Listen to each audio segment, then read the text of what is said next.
Beetlejuice. Beetlejuice. Normalement c'est 3 fois, mais le titre là c'est que 2. Bon. 35 ans plus tard, Tim Burton nous attrape par la fibre rétro et nous propose une suite qui reboot un peu son premier en fait. On replante le décor avec la fameuse maison blanche en haut de la colline.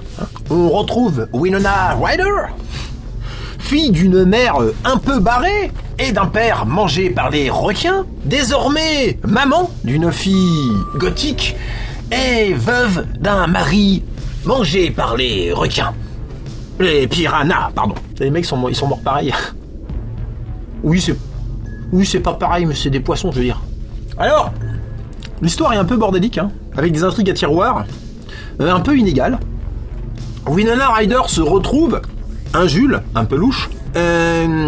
Sa fille fait la rencontre d'un jeune homme, un peu louche. Et en parallèle de ça, dans le monde des morts, on fait la connaissance d'une fiancée emprisonnée, en pièces détachées, qui s'évade et qui se rapièce. Un peu comme la copine de Mr. Jack. Ouais, Burton il a plus d'idées, là, il recycle ses personnages. Donc interprété par Monica Bellucci, et qui donc part à la poursuite de Beetlejuice lui-même, obsédé par le mariage qu'il lui a promis. Mais que lui, il la fuit comme la peste, alors qu'il essaye d'emballer en permanence. Bon, ouais, je comprends pas toujours la psychologie de Beetlejuice. Je te cacherai pas que... Ouais, non mais je comprends... Mais non mais tu veux niquer ou pas? Et donc, Monica Bellucci, elle-même poursuivie par un policier des morts de l'autre monde qui rattrape les femmes spectres qui s'échappent, interprétées par Willem Dafoe. On notera les deux castes, donc Willem Dafoe et Monica Bellucci, juste pour générer un petit peu d'intérêt sur l'affiche. Parce que dans le film, bof. Comme le caméo de Danny DeVito. Ok. Nul. Car au final, perso, l'intrigue du jeune homme qui prévoit de voler l'âme de la fille de Winona Ryder, c'est l'intrigue la plus captivante et la plus forte du film. Moi, elle m'a captivé, tu sens que là, ça démarre. Là, il y a de l'enjeu. Ouais, mais ça se dégonfle vite. Parce qu'en fait, l'histoire va se concentrer sur l'histoire de Bellucci et l'histoire de Winona avec son nouvel amant qui veut l'escroquer. Bref, dommage. Dommage, c'est en dessous. Les mecs, ils écrivent un truc bien, ils s'en rendent même pas compte. Ok, c'est bon. Ils savent pas. Faut leur dire quand c'est bon. Le film va nous servir en climax un mariage, comme dans le premier, avec une scène de chansons envoûtées, comme dans le premier, et que ça se conclut par des portes qui s'ouvrent avec des vers de terre noirs et blancs, là, tu sais, qui mangent les méchants, comme dans le premier. C'est quand même le comble de manquer à ce point d'imagination dans un monde où tout est permis, 100% imaginaire. Un monde où tout est possible, sauf de faire un truc différent du premier. Il y a Batman, Michael Keaton, franchement, il marche. Et on sent qu'en Beetlejuice, il arrive encore à faire le con, ça match. Mais trop peu à l'écran. Et on se demande pourquoi d'ailleurs, c'est lui la star, il y a son nom écrit 2 fois sur l'affiche. Bah oui, mais voilà. Alors est-ce que c'est le féminisme? J'en sais rien. Mais bon, ils se sont dit, on va quand même pas mettre en rôle principal un gros macho. Parce que c'est ça, Beetlejuice, c'est un gros macho dégueu. En rôle principal, un héros macho. Il manquerait plus que ça. Mais qu'est-ce que c'est que ce macho à la gomme? D'ailleurs, c'est assez facile de prévoir ce que les hommes ont au fond d'eux, ont à la tête. Puisque au niveau de l'écriture des personnages, c'est assez conforme à l'époque. Les hommes, c'est tous des cons. C'est... tous. Ils sont tous débiles. C'est mon syndrome du connard. Dans les films de nos jours, tous les mecs sont cons. Et la seule question qui se pose, c'est est-ce que ce sont des gentils cons ou des méchants cons? Et tout. Regarde, le mec de Winona Ryder, c'est un escroc de la pire espèce. C'est un méchant con. Le jeune comment s'appelle l'actrice là? J'ai oublié le nom des personnages. C'est un psychopathe manipulateur, ultra violent et content de l'être. C'est un méchant con. Le mari de la rousse, mort mangé par le requin. Alors lui c'est l'exemple parfait, il est content. C'est l'imbécile heureux. Ah il est con mais il est gentil, c'est le gentil con. Voilà, un peu comme le mari décédé de Winona. Ouais, il est gentil quoi, mais c'est un con. Tu sens que voilà, faudra pas lui demander d'avoir des idées. Willem Dafoe qui est donc un acteur de film d'action mort et qui dans le monde des morts joue un petit peu le rôle qu'il avait dans ses films d'action, c'est de jouer le policier. Le mec il se regarde dans la glace tout le temps en train de faire ses pauses. Il est un peu con, mais il est gentil. C'est le gentil con. Ah, alors Beetlejuice, bah lui aussi c'est un escroc, hein. Mais il est sympa quand même au fond. Mais il est quand même bien débile. C'est un méchant un peu gentil. On hésite. Mais con. Ah oui, ça con, pour sûr. Donc femme, film de femmes, mamie, maman, fille, génération de femmes dont le seul problème de la vie sont les hommes, qu'elles rencontrent tous cons, évidemment. Et comme les gentils sont tous morts, elles devront se débrouiller seules face aux méchants. Monde de merde.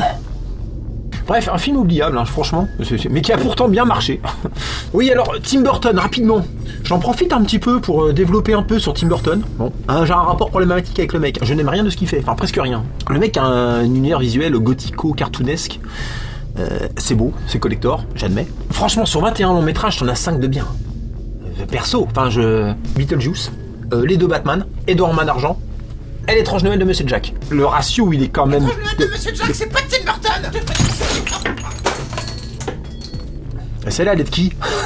Audiard. Le ratio est assez bas, hein, et la palme des films nuls revient évidemment à Alice au Pays des Merveilles. Un traumatisme, je m'en souviendrai toute ma vie. Hein, qui rapportera tout de même 1 milliard. C'est même pas un échec au box-office. 500% de rentabilité. C'est pas mal, hein. Mars Attack, je suis désolé, c'est très con. C'est même pas très drôle et ça n'a aucun sens, l'histoire est random. C'est juste pour les effets spéciaux bizarroïdes qu'ils ont fait d'époque, effets spéciaux qui ont sacrément vieilli, que c'est moche. La planète des singes, il s'est planté au niveau de l'histoire, parce que les maquillages étaient très beaux là par contre. On avait des super singes. Non, il a fait une histoire de merde. D'ailleurs, ce qui pêche chez Tim Burton, c'est l'histoire. Bien souvent, c'est toujours c'est un énorme potentiel à chaque fois. Mais les scénarios sont mal gaulés. Il écrit pour les gosses. C'est un peu ça le problème. Alors en fait non, c'est pas vraiment le fait qu'il écrive pour les gosses. Une histoire d'enfant, ça peut être une histoire avec une narration, une intrigue et un enjeu super bien écrit et passionnant, même pour un adulte. J'adore les Pixar. On peut faire une histoire pour enfants mal écrite et on peut faire une histoire pour enfants bien écrite. Et pareil pour les histoires pour adultes. Et le cas de Tim Burton, c'est qu'il écrit mal les histoires pour enfants et pour adultes.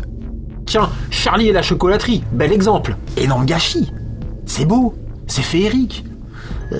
Il y a Johnny Depp qui fait le débile, comme d'habitude. Mais l'histoire, oh là là. L'intrigue, je l'explique. Il y a un problème scénaristique, les gens ne comprennent pas la différence entre un pitch et un scénario. Il faut qu'il y ait une intrigue et des enjeux. La seule intrigue dans ce film, c'est va-t-il avoir le ticket d'or?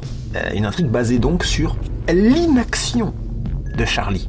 Puisqu'il s'agit d'avoir un coup de bol et d'acheter la bonne tablette de chocolat. Pas vraiment un talent. Aura-t-il simplement la chance de tomber dessus? Le mec attend, voilà. Donc passer cette première moitié de film à se demander j'espère qu'il va l'avoir le ticket d'or, parce qu'il est quand même gentil ce petit con. Si, parce que Charlie c'est un garçon, donc il est forcément con. Désolé, c'est la règle. Voilà, commence pas. Évidemment qu'il va l'avoir, évidemment.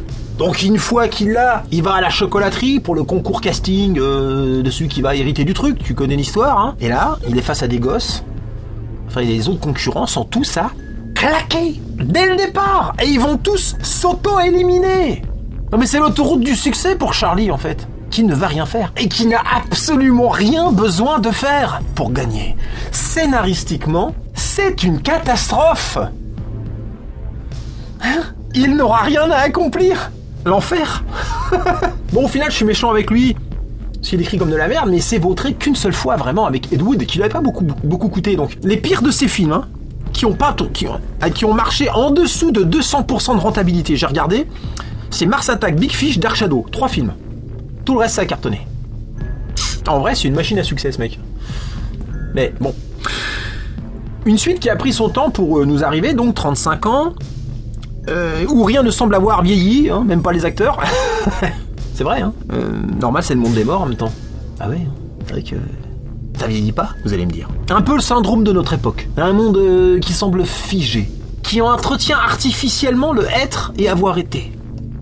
Encore heureux qu'il y a des critiques YouTube pour en parler et laisser une trace dans les fils d'actu comme ça, avec ma critique ne serait-ce. Parce qu'il y en a certains, leur durée d'exposition est assez courte, elle se résume à des posts sur Facebook et des affiches dans les abribus. Beetlejuice, un film que j'ai failli oublier de critiquer. Ouais, car j'ai failli l'oublier tout court. Salut, c'est Arnold Schwarzenegger. Tu as dû me voir dans des films très connus comme Calidor ou Le Contrat. Pense à t'abonner maintenant, car tu risquerais d'oublier, et tu commettrais là une monumentale erreur.